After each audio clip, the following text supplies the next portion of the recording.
प्रस्तुत मामला भारतीय उत्तराधिकार अधिनियम की धारा 372 के अंतर्गत प्रस्तुत किया गया है।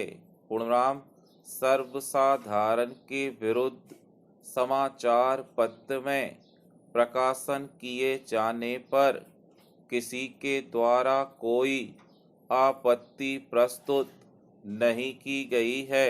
पूर्णराम आवेदक मृतक का एकमात्र जीवित पुत्र है।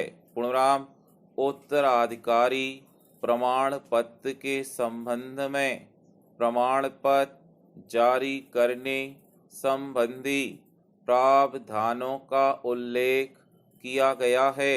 पूर्णराम प्राचीन आज वर्तमान समय में जल संरक्षण का अर्थ है कि हमें पेड़ों की कटाई भी रोकनी पड़ेगी, क्योंकि पेड़ों की जड़ भूमिगत जल के स्तर को रोक कर रखती है।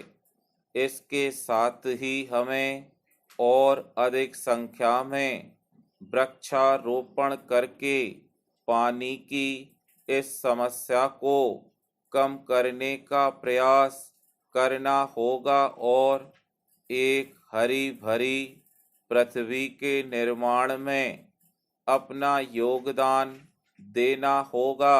पूर्णराम इसके साथ ही यदि हम जल को बचाना चाहते हैं तो हमें अपने जल स्रोतों को भी बचाने की आवश्यकता है।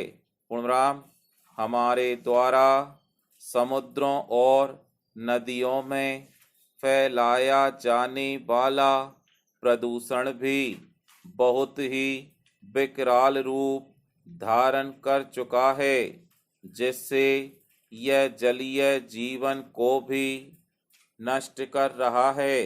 पूर्णराम हमें तत्काल रूप से जल प्रदूषण को रोकने और हमारे द्वारा प्रदूषित नदियों को स्वच्छ करने का प्रयास करने की आवश्यकता है, क्योंकि एक अच्छा जलीय पारिस्थितिकी तंत्र हमारी पृथ्वी के जनजीवन के लिए बहुत ही आवश्यक है।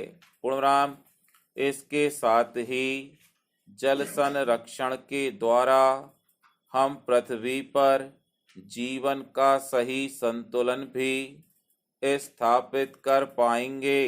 पूर्णराम जब इस पृथ्वी पर संतुलित वातावरण होगा तभी हम इस संसार में बेहतर जीवन यापन कर सकते हैं।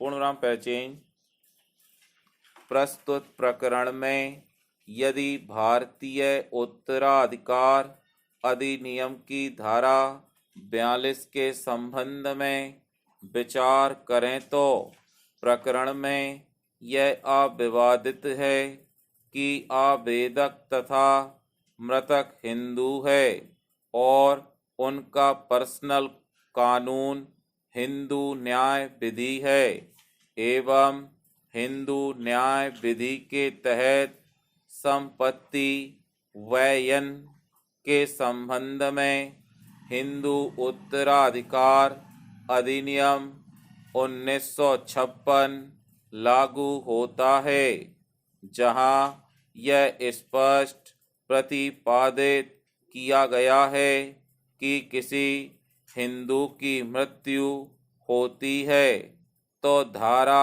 8 के तहत पुरुष की दशा में उत्तराधिकारी के नियम लागू होंगे और उसके अनुसार अधिनियम के तहत ही एक अनुसूची दी गई है, जिसमें उन लोगों का वर्णन है जो संपत्ति मृत्यु के बाद पाने के अधिकारी हैं। पूर्णराम आवेदक मृतक का पुत्र है। आवेदक मृतक वर्ग 1 का उत्तराधिकारी है।